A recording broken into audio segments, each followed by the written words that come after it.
Para siswa sekalian, materi kita kali ini adalah materi bab 2, yaitu menumbuhkan kesadaran terhadap Undang-Undang Dasar Negara Republik Indonesia tahun 1945. Ini adalah kompetensi inti dari materi bab 2 ini. Dan ini adalah kompetensi dasar yang harus kalian capai dalam pembelajaran bab 2 ini. Yang akan kita pelajari pada pertemuan kali ini adalah bagian pertama dari KD 3.2, yaitu indikator yang pertama menjelaskan kedudukan dan makna pembukaan Undang-Undang Dasar Negara Republik Indonesia tahun 1945, dan yang kedua menelaah makna hubungan pembukaan Undang-Undang Dasar Negara Republik Indonesia tahun 1945 dan Proklamasi Kemerdekaan. Pembukaan Undang-Undang Dasar 1945. Para siswa sekalian, kita akan mulai kedudukan pembukaan Undang-Undang Dasar 1945. Undang-Undang Dasar 1945 merupakan hukum dasar tertulis. Jadi, hukum dasar tertulis. Karena ada hukum dasar tidak tertulis yang kita sebut dengan istilah apa? Konvensi. Sebagai hukum dasar, Undang-Undang Dasar 1945 merupakan sumber hukum bagi peraturan perundang-undangan dan merupakan hukum tertinggi dalam tata urutan peraturan perundang-undangan di Indonesia. Jadi Undang-Undang Dasar 1945 adalah hukum tertinggi dalam tata urutan peraturan perundang-undangan di Indonesia. Tata urutan peraturan perundang-undangan seperti yang sudah kalian ketahui. Jadi yang paling atas itu adalah Undang-Undang Dasar 1945. Kemudian di bawahnya ada TAP MPR. Di bawahnya lagi ada undang-undang atau Perpu. Kemudian di bawahnya lagi ada peraturan pemerintah. Kemudian peraturan presiden. Kemudian peraturan daerah. Jadi dalam tata urutan peraturan perundang-undangan itu, Undang-Undang Dasar 1945 berada di puncak sebagai hukum tertinggi. Jadi dia merupakan sumber hukum. Jadi hukum-hukum yang lain itu harus berdasarkan dan tidak boleh bertentangan dengan Undang-Undang Dasar 1945.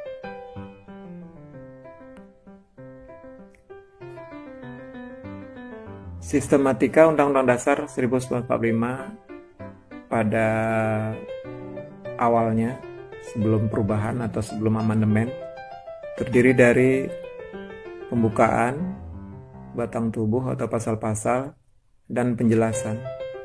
Kemudian setelah mengalami 4 kali perubahan, Undang-Undang Dasar 1945 sistematikanya menjadi 2, yaitu pembukaan dan pasal-pasal. Jadi tidak ada penjelasannya lagi. Pembukaan dan pasal-pasal Undang-Undang Dasar 1945 merupakan 2 bagian yang tidak terpisahkan.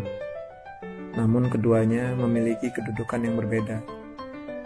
Pembukaan lebih tinggi dari pasal-pasalnya, karena pembukaan memuat pokok kaidah negara yang fundamental. Jadi pembukaan lebih tinggi kedudukannya daripada pasal-pasalnya. Kenapa? Karena di dalam pembukaan terdapat pokok kaidah negara yang fundamental.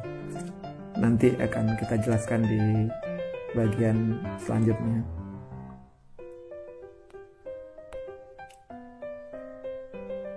Sekarang kita lihat hubungan pembukaan Undang-Undang Dasar dengan proklamasi kemerdekaan. Jadi ada hubungan antara pembukaan Undang-Undang Dasar dengan proklamasi kemerdekaan.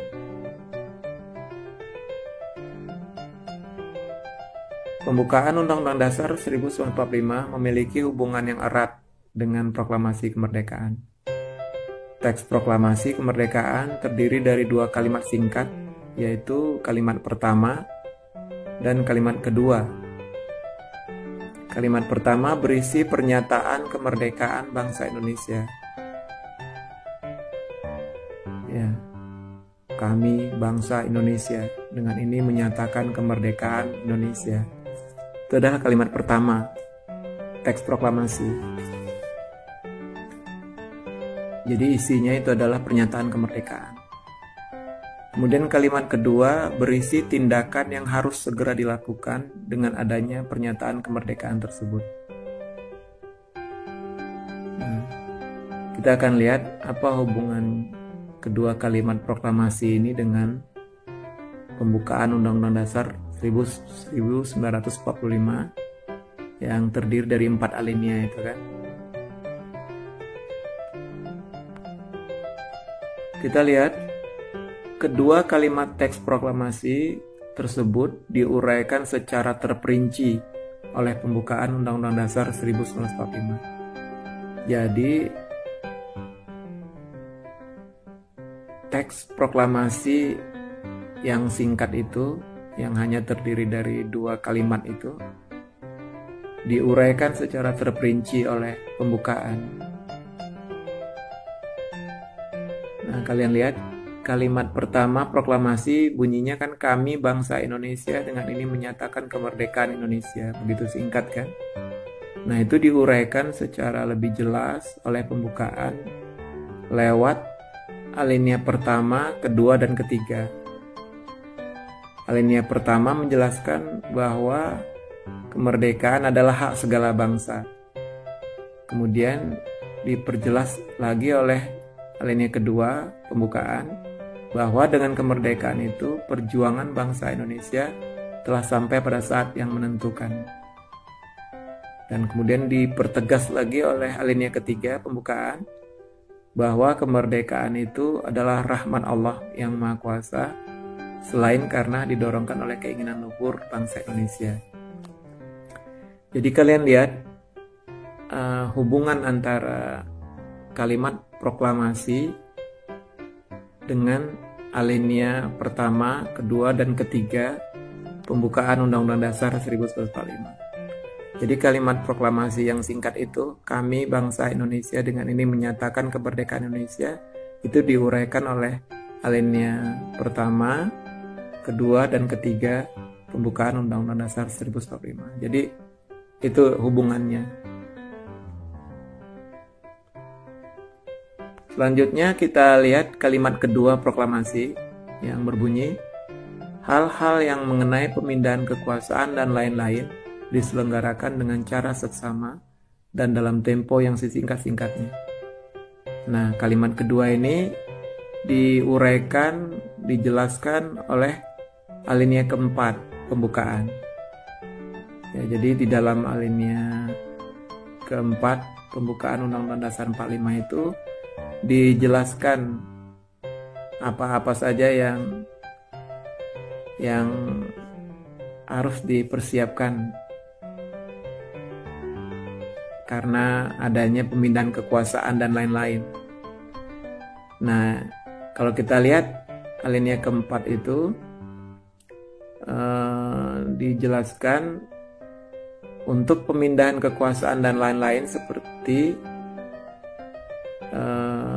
adanya Undang-Undang Dasar yang di dalamnya ada pembukaan, kemudian apa yang menjadi tujuan negara, dan bentuk pemerintahan, juga dasar negara.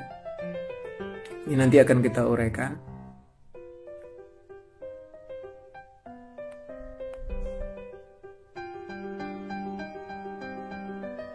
Pembukaan Undang-Undang Dasar 1945 dan proklamasi kemerdekaan merupakan satu kesatuan yang bulat. makna yang terkandung dalam pembukaan Undang-Undang Dasar merupakan amanat dari proklamasi. Bahkan alasan berdirinya Negara Kesatuan Republik Indonesia tanggal 17 Agustus 1945 dapat dipahami dengan cara mengkaji pembukaan Undang-Undang Dasar. Oleh sebab itu, mengubah pembukaan Undang-Undang Dasar pada hakikatnya adalah membubarkan Negara Kesatuan Republik Indonesia yang diproklamasikan 17 Agustus 1945.